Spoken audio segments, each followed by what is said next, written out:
বিহারের ছোট্ট একটি গ্রামে খুশবু নামক একজন মেয়ে বসবাস করত। তারা ছিল অনেক দরিদ্র। খুশবুর মা জাহ্নবী সবসময় অসুস্থ হয়ে থাকত। ঘর চালানোর জন্য খুশবু সেলাইয়ের কাজ করত, আর তা থেকে যা ইনকাম হতো তাই দিয়েই তার সংসার চলতো।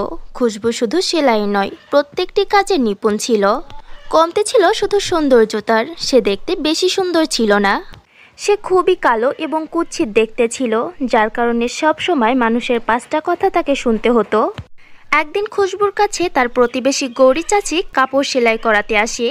খুশবু, এটা আমার মেয়ের জন্য অনেক সুন্দর করে একটা লেহেঙ্গা সেলাই করে দিও, যেটা পরে আমার মেয়ের চাঁদের মতো চেহারা আরও যেন ফুটে ওঠে। আপনার মেয়ের বিয়ের জন্য অনেক অনেক শুভেচ্ছা কাকি। আরে তুই কবে বিয়ে করবি? তোর সাথে সকল মেয়েদের বিয়ে হয়ে গেছে, কত মেয়েদের তো বাচ্চা কাচ্চা হয়ে গেছে, আর পরশু আমার মেয়েরও বিয়ে। কাকি, মনে হয় আমার এই দুই হাতে সারা জীবন অন্যের লেহেঙ্গা সেলাই করাই লেখা আছে। এমনটা বলতে খুশবুর চোখ থেকে অশ্রু ঝরতে থাকে। আরে মা খুশবু, এতে তোমার কোনো দোষ নেই। আজকাল বিয়ে নিয়ে মানুষ অনেক দেখাদেখি করে, আর তুই তো সব দিক দিয়েই নিঃস্ব। জন্মাতেই বাবা মারা গেল, তোর মাটাও সব সময় অসুস্থ হয়ে থাকে, ওপর থেকে তুই গরিব, আর তোর চেহারাও তেমন ভালো না। এইসব কারণগুলোই তোর বিয়ের রাস্তাতে পাহাড় হয়ে দাঁড়িয়ে আছে। আচ্ছা মা, আমার সময় নেই, এখন আমায় যেতে হবে। দেখেছ মা, সবার মতো গৌরী কাকিও আমার কালো রং নিয়ে আমাকে এতগুলো কথা শুনিয়ে গেল। এরপর সে নিজে নিজেই লেহেঙ্গা সেলাই করতে থাকে। আরে বাহ, কত সুন্দর একটা লেহেঙ্গা সেলাই করেছি আমি। যখন রানী এই লাল লেহেঙ্গাটা পরবে তখন সত্যিই ওকে দেখতে অনেক সুন্দর দেখাবে। এমনটা ভেবে খুশবু সেই লেহেঙ্গাটি পরে নিজেই নিজেকে আয়নাতে দেখছিল।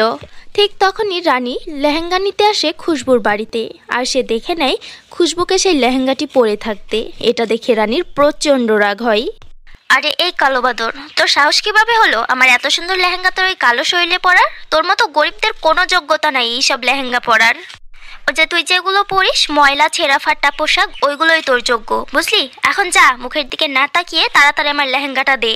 রানীর কথাগুলো খুশবুর মনে তীরের মতো বিধে। খুশবু কান্না করতে করতে তার লেহেঙ্গাটি খুলে দিয়ে দেয়, আর ওপরওয়ালার কাছে এই নিয়ে বিচার দিয়ে বলে, হে আল্লাহ, তুমি আমাকে এত কালো আর কুৎসিত কেন বানিয়েছ? প্রত্যেকটা মেয়ের নিজস্ব একটা স্বপ্ন থাকে যে সবাই কোনো না কোনো একদিন বউ সেজে পালকিতে করে নিজের রাজকুমারের বাড়িতে যাবে। কিন্তু আমার এই স্বপ্ন আর মানবিকতার মাঝে আমার এই কালো চেহারা কাটা হয়ে দাঁড়িয়েছে। যাকে দেখি সবাই আমার এই কুৎসিত চেহারা নিয়ে মজা করে, কিন্তু আমার সঙ্গে কেন এমনটা হয় খোদা? আমি এমন কী পাপ করেছিলাম যার কারণে আমাকে এই শাস্তিটি পেতে হচ্ছে? খুশবু লাগাতার কেঁদেই যাচ্ছিল। নিজের মেয়ের কান্নার শব্দ পেয়ে তার মা জাহ্নবীর ঘুম ভেঙে যায়, এবং সে সঙ্গে সঙ্গে ঘুম থেকে উঠে খুশবুর কাছে যায় আর তাকে বলে, মা খুশবু, আমার সোনা মেয়ে, এমনটা বলে না। মানুষ তার রূপ রঙে সুন্দর হয় না, মানুষের মন সুন্দর হলেই সে প্রকৃত সুন্দর হয়। আমার মেয়ের মন অনেক সুন্দর, কিন্তু আজকের এই জামানায় মানুষের চোখের ওপর টাকার লোভ এবং সৌন্দর্যতার পটি পড়ে গেছে। কিন্তু মা, তুই চিন্তা করিস না, একদিন সব কিছু ঠিক হয়ে যাবে। এভাবে মেয়েকে বোঝানোর পর দুজনে ঘুমিয়ে পড়ে। এভাবেই সময় কাটছিল। জাহ্নবীর নিজের মেয়ের বিয়ের জন্য অনেক চিন্তা হতো, এবং সে সব জায়গায় নিজের মেয়ের বিয়ের জন্য সম্বন্ধ খুঁজত। সে প্রতিটা আত্মীয়ের বাড়িতে যেত এবং অনেকগুলো সম্বন্ধ দেখেছিল, কিন্তু সকলেই তার মেয়ের কালো রংরূপ দেখে না বলে দিত। খুব কষ্ট করে জাহ্নবী একটা বিয়ের সম্বন্ধ পায়। ছেলেপক্ষের সবাই জাহ্নবীর মেয়ে খুশবুকে দেখতে আসে। এরপর খুশবু হাতে চায়ের প্লেট নিয়ে বাইরে বেরিয়ে আসে, যাকে দেখার পর পাত্রের মায়ের প্রচণ্ড রাগ হয়, এবং সে বলে, আরে এ কি, এ কেমন মেয়ে আপনার? আমার ছেলেকে দেখেছেন? কত সুন্দর দুধের মতো ফর্সা, আর আপনার মেয়ে তো একদম কোকিলের মতো কালো। ক্ষমা করবেন, এই বিয়েটা দেওয়া আমার পক্ষে সম্ভব না। খোদার দোহাই লাগে, আমার মেয়েকে এইভাবে ত্যাগ করে চলে যাবেন না। আমি আপনাদের সামনে হাত জোড় করছি। আমার মেয়ে দেখতে এমন হলেও ওর মনটা অনেক ভালো। ও কখনো আপনাদের কোনো বিচার দেওয়ার সুযোগ দিবে না। আপনাদের সামনে হাত জোড় করছি, দয়া করুন আমাদেরকে। ঠিক আছে, কিন্তু আমাদেরও কিছু শর্ত আছে। দেখো জাহ্নবী, এমনিতে আমার ছেলের জন্য মেয়ের অভাব নেই, কিন্তু তুমি যদি চাও যে আমি তোমার মেয়েকে আমার ঘরের বউ বানাই, তাহলে আমার একটা শর্ত আছে। তোমার মেয়েকে আমার বাড়ির বউ বানানোর জন্য বেশি কিছু নয়, 2 লক্ষ নগদ টাকা আর 5 ভরি গহনা দিলেই হবে। যদি তুমি আমার এই শর্তে রাজি থাকো তাহলে বিয়েতে আমরা রাজি আছি, নয়তো আমরা এখন উঠছি। না না, আমি আপনার সব শর্তে রাজি, শুধু এই বিয়েটা ভাঙবেন না। ঠিক আছে, তাহলে এই বিয়েটা সামনে এগোনো যাবে। মা, তুমি হ্যাঁ বললে কেন? কেন রাজি হলে? এতগুলো টাকার ব্যবস্থা এখন কোথায় থেকে হবে? সেটার চিন্তা তুই করিস না মা, এমনিতেই আমার জন্য তোকে অনেক দুঃখ ভরা জীবন দেখতে হয়েছে। এখন আর না, অনেক করেছিস আমাদের জন্য। সঞ্জয় অনেক ভালো একটা ছেলে। হ্যাঁ, মানছি যে ওর মা একটু লোভী, কিন্তু উনিও মন থেকে খুব ভালো একজন মহিলা। ওনার মন বুঝতে পারলে অনেক ভালো। আমি বেঁচে থাকতে একবার তোর বিয়েটা দেখতে পারলে নিশ্চিন্তে তোর বাবার কাছে চলে যেতে পারবো। মা, এটা তুমি কেমন কথা বলছো? আমি তোমাকে ছেড়ে কোথাও যাব না। ঠিক আছে, এখন কথা বাড়াস না, তুই সেলাইয়ের কাজ কর, আমার অনেক কাজ বাকি আছে। সবে তো শুরু, এখন থেকে বিয়ের জন্য প্রস্তুতি নিতে হবে, অনেক কাজ আছে। মেয়েকে এমনটা বলার পর জাহ্নবী তার বাড়ির কাগজপত্র নিয়ে জমিদারনির কাছে যায় বন্ধক রাখতে। তার পরিকল্পনা ছিল সে তার বাড়ি বন্ধক দিয়ে টাকা জমা করে নিজের মেয়ের বিয়ে দিবে। জমিদারনির কাছে যাবার পর সে জমিদারনিকে বলে, মালকিন, এটা আমার বাড়ির সম্পত্তির কাগজ। আমার মেয়েকে বিয়ে দিচ্ছি, তাই আমার কিছু টাকার প্রয়োজন এখন। কত টাকা দরকার তোমার? মালকিন, অনুগ্রহ করে যদি 5 লক্ষ টাকার ব্যবস্থা করে দিতেন তাহলে এখন খুবই উপকার হতো। কি, 5 লক্ষ টাকা? আর তোমার মাথা ঠিক আছে তো? তুমি তোমার পুরো বাড়ি সম্পত্তি সবকিছু যদি বিক্রিও করে দাও, এর বিনিময়ে তো তুমি 5 লক্ষ টাকা পাবে না। শোনো, আমি তোমাকে একটা ভালো পরামর্শ দিচ্ছি, আমার কথা মেনে নাও। নিজের মেয়ে নিজের মতো একটা গরিব ঘরে বিয়ে দিয়ে দাও। না না মালকিন, এমনটা বলবেন না। আর আমাকে এতগুলো কথা শোনানোর জন্য আপনাকে অনেক অনেক ধন্যবাদ। এখন আমি যাচ্ছি। এমনটা বলে সম্পত্তির দলিল নিয়ে জাহ্নবী উদাস মনে সেইখান থেকে চলে যায়। এভাবেই সময় কাটছিল। আস্তে আস্তে বিয়ের দিনও খুব কাছে চলে এসেছিল। কালকে বিয়ের দিন, আর আজকেও এখনও পর্যন্ত বিয়ের কোনো ব্যবস্থা হয়নি। এই শেষ মুহূর্তে এত সব কিছু কীভাবে হবে? খুশবু মনে মনে এমনটা ভাবছিল। ঠিক সেই সময় গ্রামের সকল মহিলারা অনেক সাজুগুজু করে খুশবুর বাড়িতে আসে। অন্যদিকে খুশবু তার মায়ের একটা পুরনো শাড়ি পরে খুব সিম্পলভাবে সেজে সবার সামনে আসে। আরে এটা কি? হবু বউয়ের চেহারা এতটা সাদাসিধা, কোনো সাজ নেই, কোনো ভালো পোশাক নেই। বিয়ের জন্য তুমি একটা লেহেঙ্গাও সেলাই করনি? এমনিতে তো পুরো গ্রামের সবাই লেহেঙ্গা এত সুন্দর করে সেলাই করে দাও, আর নিজের জন্য তোমার দ্বারা একটা লেহেঙ্গাও হয়নি। তুমি ঠিকই বলেছ বোন। আচ্ছা খুশবু, একটা কথা বলতো, এই ছেঁড়া ফাটা শাড়িটি তুই কোথায় পেলি? আরে তুই নিজেও জানিস তোর চেহারা ভালো না, একটা ভালো পোশাক তো পরতে পারতি। আর কি, যেমন কুৎসিত চেহারা তেমনই কুৎসিত ছেঁড়া ফাটা দেখতে একটা শাড়িও পরে চলে এসেছে। গ্রামের সকল মহিলারা এভাবেই খুশবুকে নিয়ে খুব মজা করে। এরপর সবাই যখন নিজেদের বাড়িতে চলে যায়, খুশবু ভীষণ হতাশ হয়েছিল। সে তাড়াতাড়ি নিজের সেলাই মেশিনে বসে এবং নিজের জন্য একটা লেহেঙ্গা সেলাই করার চেষ্টা করে। তার কাছে কোনো ভালো কাপড় ছিল না, তাই বেঁচে থাকা ছেঁড়া কাপড়গুলো দিয়ে সে একটা লেহেঙ্গা বানানোর চেষ্টা করে। শেষমেশ সে একটা লেহেঙ্গা বানাতে সফল হয় এবং সেই লেহেঙ্গাটি পরে নেয়। কিন্তু নিজের লেহেঙ্গাটি দেখে খুশবু নিরাশ মনে কান্না করে বলে, হে আল্লাহ, শেষমেশ আমার সঙ্গে এমনটা কেন? তুমি আমাকে এত কুৎসিত আর গরিব কেন বানালে? এই সমাজে এমন কেউ নেই যে আমার মনের অবস্থাটা বুঝবে। না পাত্রপক্ষের চাহিদা পূরণ করার মতো টাকা আছে, আর না আমার কাছে ঠিকমতো পরার মতো একটা লেহেঙ্গা আছে। একটা মেয়ের বিয়ে লেহেঙ্গা ছাড়া অসম্পূর্ণই থেকে যায়। এমনটা বলে খুশবু অসহায়ের মতো অনেক কান্না করছিল। ঠিক সেই সময় তার চোখের অশ্রু তার সেই লেহেঙ্গার ওপর গিয়ে পড়ে, আর সঙ্গে সঙ্গে সেইখানে একটি চমৎকার হয়। তার ছেঁড়া ফাটা সেই লেহেঙ্গাটি অনেক সুন্দর চকচকে অনেক দারুণ রঙের একটা লেহেঙ্গাতে পরিণত হয়ে যায়। খুশবু ভীষণ অবাক হয়ে যায় এবং নিজের লেহেঙ্গাটি দেখে বলে, আরে আমার লেহেঙ্গাটি তো অনেকগুলো কাপড় দিয়ে জোড়া দেওয়া ছিল আর অনেক জায়গা থেকে ছেঁড়া ছিল, তাহলে হঠাৎ করে এই লেহেঙ্গাটি এত সুন্দর হয়ে গেল কিভাবে? আর অন্যদিকে যেমনভাবে এটা হোক না কেন, খুশবু নিজের লেহেঙ্গাটি দেখে অনেক খুশি ছিল এবং সে আয়নার মধ্যে নিজেকে দেখে বলে, সত্যি লেহেঙ্গাটি দেখতে অসাধারণ, কোনো তুলনা হয় না। কিন্তু লেহেঙ্গা যতই সুন্দর হোক, এটা তো আমার কালো কুৎসিত রঙকে আড়াল করতে পারছে না। যদি ভাগ্য এমন হতো যে আমার চেহারাটাও আমার এই লেহেঙ্গার মতো অনেক সুন্দর হয়ে যেত। খুশবুর মুখ থেকে এমন কথা বের হতে না হতেই খুশবু অনেক সুন্দর পরীর মতো একটা মেয়েতে রূপান্তরিত হয়ে যায়। তাকে পরীর থেকে কম কিছু দেখাচ্ছিল না। কি, এটা আমার রূপ? কিন্তু হঠাৎ করে আমি এত সুন্দর হয়ে গেলাম কিভাবে? ঠিক তখনই খুশবুর নজর পড়ে তার চকচকে লেহেঙ্গাটার উপর। তার বুঝতে বাকি থাকে না যে এই সব কিছু তার এই জাদুর লেহেঙ্গারই জাদু। জানি না এটা কেমন করে হলো, তবে আমার এই লেহেঙ্গাটি জাদুর লেহেঙ্গা হয়ে গেছে। আর এই সব কিছু এই জাদুর লেহেঙ্গারই কাজ। আচ্ছা, আমি যদি এই জাদুর লেহেঙ্গা থেকে আরো কিছু চেয়ে দেখি। হে আমার জাদুর লেহেঙ্গা, আমার বিয়ের জন্য তুমি কি আমাকে আমার গহনা এবং সাজুগুজুর জিনিস দিতে পারবে? খুশবু এমনটা বলতে না বলতেই তার সামনে তার সকল গহনা এবং সাজুগুজুর সকল জিনিস হাজির হয়ে যায়। তখন অন্য দিক থেকে খুশবুর মা খুব হতাশ হয়ে বাড়িতে ফিরে। এটা দেখে খুশবু তার মাকে জিজ্ঞাসা করে, কি হয়েছে মা, তোমাকে এত বেশি দুঃখী এবং চিন্তিত দেখাচ্ছে কেন? আমাকে ক্ষমা করে দে মা, আমি তোর জন্য কিছুই করতে পারলাম না। আমি জমিদার, পঞ্চায়েত, এমনকি বড় বড় অনেক সাহেবের বাড়িতে গিয়েছি, কিন্তু কেউ আমাকে সাহায্য করেনি। তোর জন্য আমি একটা টাকাও জোগাড় করতে পারিনি।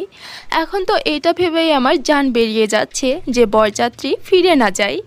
মা, এখন তোমার কোনো জিনিস নিয়ে কোনো চিন্তা করার কোনো প্রয়োজন নেই। বরযাত্রী আসার সময় হয়ে গেছে। তুমি শুধু এখন দেখতে থাকো। বরযাত্রীর সকল চাহিদা আমরা অবশ্যই পূরণ করব। কিন্তু কিভাবে মা? বরযাত্রী আসছে, ব্যাস কিছুক্ষণ বাকি আছে, এর মধ্যেই এত কিছুর ব্যবস্থা কিভাবে হবে? হে জাদুর লেহেঙ্গা, আজকে এখানে আমার মায়ের মান সম্মানের ব্যাপার। তুমি আমার মায়ের মান সম্মান রক্ষা করো। খুশবু এমনটা বলতে না বলতেই তার লেহেঙ্গার মধ্যে থেকে সেখানে অনেক সোনা এবং টাকার মেলা লেগে যায়। এইসব দেখে জাহ্নবী ভীষণ অবাক হয়। এরপর খুশবু তার মাকে জাদুর লেহেঙ্গার ব্যাপারে সবকিছু খুলে বলে। সবকিছু শোনার পর তার মা অনেক বেশি খুশি হয় এবং বলে, খোদার লাখ লাখ শুক্রিয়া, আজকে খোদার কারণে এত সব কিছুর ব্যবস্থা হতে পেরেছে। খুশবু, সত্যি আমি অনেক ভাগ্যবতী যে আমি মেয়ের রূপে তোকে পেয়েছি। এখন শুধু তুই দেখে জামা, আমি তোর বিয়েটা কত বড় অনুষ্ঠান করে দিই। জাহ্নবী সেই সব টাকা দিয়ে খুব ভালোভাবে বিয়ের প্রস্তুতি নেয়। কিছুক্ষণের মধ্যে বরযাত্রীও চলে আসে। পুরো গ্রামবাসীরা বিয়ের এত সুন্দর প্রস্তুতি দেখে ভীষণ অবাক হয়। ঠিক তখন সেখানে খুশবুও আসে। আরে, এটা কি আশ্চর্য! দেখেছো, এই কালো অমাবস্যার চাঁদের মতো দেখতে খুশবু হঠাৎ করে পূর্ণিমার চাঁদে পরিণত হয়ে গেল কিভাবে? আরে ওই দেখো, যৌতুকের জিনিসপত্র কত জিনিস দিয়েছে জাহ্নবী।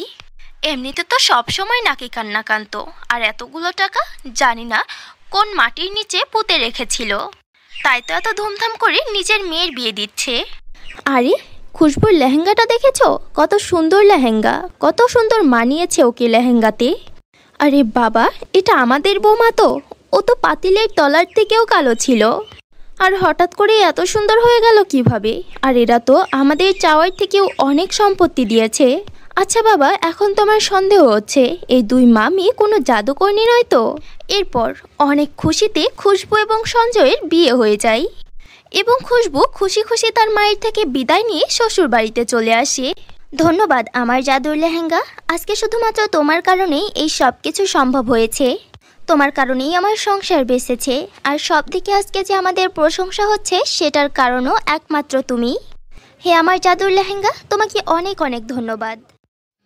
কোনো একটি গ্রামে সুজাতা তার স্বামী সানজিৎ ও দুই মেয়ে কণিকা আর মায়ার সঙ্গে বাস করত। তারা চারজন বেশ হাসি খুশিতেই থাকত, কিন্তু তাদের এই হাসি খুশি জীবন বেশি দিন রইল না। একদিন হঠাৎ করে সুজাতার স্বামী সানজিৎ গুরুতর রোড অ্যাক্সিডেন্টে মারা যায়। স্বামীর মৃত্যুর পরে সুজাতা তার দুই মেয়ের ভবিষ্যৎ নিয়ে খুবই চিন্তায় পড়ে গেল।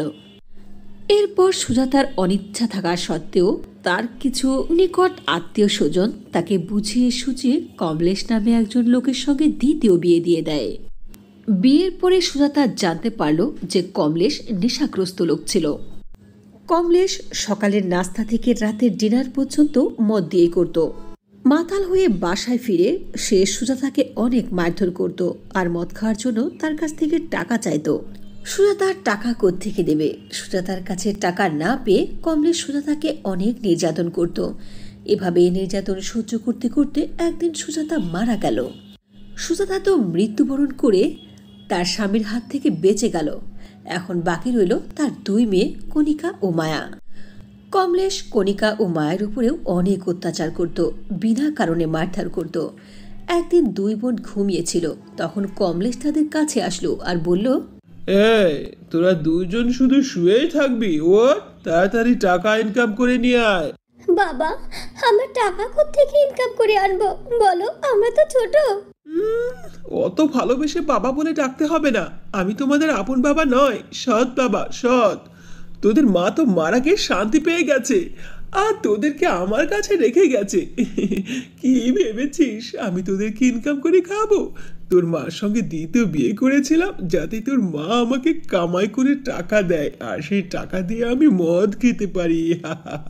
বাবা, তুমি এসব কি বলছো? আমি তো সব কিছুই বুঝতে পারছি না। আমাদের দুই বোনের স্কুলে যাওয়া দরকার। স্কুলে গিয়ে কি করবি? হ্যাঁ, যা তাড়াতাড়ি মানুষের দোকানে বাসায় কাজ খুঁজে কাজ কর, সন্ধ্যের সময় টাকা নিয়ে এসে আমাকে দিবি। যা। ঠিক আছে বাবা, আমরা দুই বোন টাকা ইনকাম করে আনবো, তবুও আমাদেরকে এই ঘর থেকে বের করে দিও না।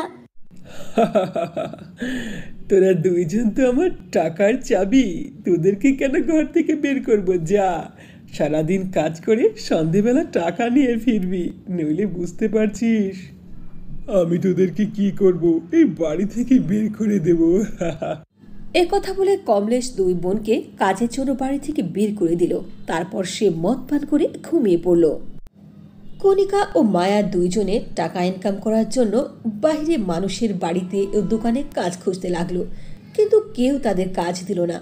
এতদিন পর্যন্ত তাদের মা সুজাতা ইনকাম করে তাদের খাইয়েছে, কিন্তু তারা তো বাজার ও কাজ সম্পর্কে কিছুই জানে না। আপু, মনে হয় আমাদেরকে কেউ কাজ দেবে না। হ্যাঁ মায়া, তুমি ঠিকই বলেছো। কাজের সন্ধানে তো সকাল থেকে দুপুর হয়ে গেল, কেউ কাজ দিল না। আপু, খুব ক্ষুধা লেগেছে, চলো বাসায় যাই। মায়া বোন আমার, এখন তো আর আমাদের মা নেই যে বাসায় আমাদের জন্য খাবার রান্না করে রেখেছে। মা নাই তো কি হয়েছে, বাবা তো আছে, তাই না? কেন মায়া, উনি সকালে কি বলেছে তোমার মনে নেই? টাকা না নিয়ে বাসায় ফিরলে আমাদের অবস্থা খারাপ। আপু, তুমি বাবার কথা সিরিয়াস ভাবে কেন নিচ্ছ? বাবা তো মদ খায়। নেশাগ্রস্ত অবস্থায় কি বলেছে না বলেছে বাবার কি মনে আছে নাকি? চলো চলো বাসায় গিয়ে দেখবো কি জানো, বাবা আমাদের জন্য রান্না করে রেখেছে। চলো না আপু, বাসায় যাই। এ কথা বলে কণিকা ও মায়া বাসায় চলে গেল। কমলেশ কণিকা ও মায়াকে দিকে দৌড়ে তাদের কাছে আসলো আর খুশি হয়ে তাদেরকে চুমু দিয়ে বলল, টাকা ইনকাম করে এনেছো তাই না? দাও, তোমাদের প্রথম ইনকামের টাকা আমাকে দেখাও। কি ব্যাপার, তোমাদের দুইজনের মুখে যে কোনো কথা নেই? কি হয়েছে? বাবা, আমরা কোনো কাজ পাইনি, কেউ আমাদেরকে কাজ দেয়নি। ও, বুঝতে পেরেছি, সোজা আঙুলে ঘি উঠবে না। তোদের মায়ের মতো তোদেরকেও পেটাতে হবে। এ কথা বলে কমলেশ ডান্ডা এনে দুই বোনকে অনেক পেটালো। মার খেয়ে কান্না করতে করতে ক্লান্ত হয়ে ক্ষুধার্ত অবস্থায় দুই বোন ঘুমিয়ে পড়ল। তারা তাদের মাকে অনেক স্মরণ করতে লাগলো আর কান্না করতে লাগলো। পরের দিন তারা একটি কাজ খুঁজে পেল। সারাদিন কাজ করে টাকা ইনকাম করে সন্ধেবেলা তারা তাদের সৎবাপের কাছে গিয়ে টাকা জমা দিত। এভাবে বেশ কিছুদিন কাটতে লাগলো। একবার শীতের সময় চলে আসলো। বাহিরের কিছু খাবার খুবই কণিকার খেতে মন চাইছিল। মায়া বার্গার কিনে এনে দুইজন মিলে খেলো। এরপর বাসায় আসলো। বাসায় আসার সঙ্গে সঙ্গে কমলেশ বলল, এই, আজকের টাকা দে আমাকে। বাবা, আজকের টাকা তো আমাদের কাছে নেই। আমি না শুনতে পছন্দ করি না, না শোনার অভ্যেস আমার নাই। বাবা, খুবই বার্গার খেতে মন চাইছিল, তাই বার্গার খেয়েছি। আজকের টাকা নেই, কালকে দেব। এই কথা শুনে কমলেশ প্রচন্ড রেগে গেল আর একটি ডান্ডা এনে দুই বোনকে খুবই পেটালো। শুধু তাই নয়, প্রচন্ড ঠান্ডার মধ্যে দুই বোনকে ঘর থেকে বের করে দিল। এরপর কমলেশ দরজা বন্ধ করে মদ খেয়ে ঘুমিয়ে পড়ল। কিছুদিন এভাবেই কেটে গেল। কয়েকদিন পরে কমলেশ দুই মেয়েকে বিক্রি করে দেওয়ার প্ল্যান করলো। হ্যাঁ স্যার, দুই বোনই দেখতে অনেক সুন্দরী, আর এদের জন্য আমি পুরো 50 লাখ টাকা চাই, এরপরেই বিক্রি করব। জি জি, ঠিক আছে, আপনি আমার ঘরে চলে আসুন, আমি আপনাকে ঠিকানা বলে দিচ্ছি। দুই বোন কমলেশের সব কথা শুনল। তবে মায়া তো কিছুই বুঝতে পারল না, কিন্তু বড় বোন কণিকা সব বুঝে গেল। মায়া, তুমি তো ছোট, বুঝবে না। আমার অনেক ভয় করছে, বাবা আমাদেরকে বেঁচে দেওয়ার প্ল্যান করছে। এখন আমরা কি করব? আপু, তাহলে উপায়? আমাদের এই বাবা তো খুবই খারাপ। জানি না এখন আমরা কোথায় যাব। আর যদি মা বেঁচে থাকতো তাহলে আমাদের এই দিন দেখতে হতো না। মা, তুমি মরে গিয়ে তো শান্তি পেয়ে গেছো, আমাদেরকে কষ্ট সহ্য করার জন্য কেন পৃথিবীতে রেখে গেছো মা? এ কথা বলে কণিকা ও মায়া দুইজনে খুবই কান্না করতে লাগলো। ঠিক তখনই তাদের মায়ের মৃত আত্মা সেখানে প্রকট হয়ে গেল আর তাদেরকে বলল, বেটারা, আমি তো মারা গেছি, এখন আর আমি তোমাদের কাছে ফিরে আসতে পারবো না। এই জন্য আমি সরি, কিন্তু আমি তোমাদেরকে সাহায্য করতে চাই। এ কথা বলে তাদের মায়ের মৃত আত্মা সেখানে দুইটি লেহেঙ্গা প্রকট করলো আর তাদেরকে বলল, কণিকা, মায়া, এই দুটি লেহেঙ্গা হলো জাদুর লেহেঙ্গা। তোমরা এই জাদুর লেহেঙ্গার কাছে যা খুশি তাই চাইতে পারো, কিন্তু বাছারা, আমার সময় খুবই অল্প, এখন আমাকে চলে যেতে হবে। এ কথা বলে সেখান থেকে তাদের মায়ের মৃত আত্মা চলে গেল। এরপর কণিকা ও মায়া তাদের জাদুর লেহেঙ্গাকে পরে নিল। ঠিক তখনই তাদের বাড়ি চলে আসলো সেই লোক যার কাছে তাদের সৎ বাবা তাদেরকে বিক্রি করে দিয়েছিল। কমলেশ, ও কমলেশ, কোথায় তোমার দুই মেয়ে? এই যে ছাড়, আসুন, আমি এক্ষুনি ওদের রুমে নিয়ে যাচ্ছি আপনাকে। কণিকা ও মায়া তাদের রুম থেকে সব কথা শুনে ফেলল। আপু, ওই লোক তো চলে এসেছে। হে ইচ্ছাপুরী কর্নেওয়ালার জাদুর লেহেঙ্গা, আমাদের এখান থেকে অদৃশ্য করে দাও। কণিকা কথা বলার সঙ্গে সঙ্গে জাদুর লেহেঙ্গা কণিকা ও মায়াকে সেখান থেকে অদৃশ্য করে দিল। এরপর কমলেশ যখন সেই লোকটিকে সঙ্গে করে কণিকাদের ঘরে ঢুকলো তখন সেখানে কাউকে পেল না। এরপর কণিকা বড় একটি ডান্ডা দিয়ে দুইজনকে প্রচণ্ড মারতে আরম্ভ করলো। আরে, কে এখানে? কাউকেও তো দেখছি না, কিন্তু এভাবে মারছে কে আমাদের? এরপর তাড়াতাড়ি কণিকা পুলিশকে ফোন করলো। পুলিশ তাড়াতাড়ি তাদের ঘরে চলে আসলো। পুলিশ আসার পরে কণিকা তাদের বলল, ইচ্ছা পুরে কর্নেওয়ালা লেহেঙ্গা আমাদেরকে আবারও ঠিক করে দাও, যাতে সবাই আমাদের দেখতে পারে।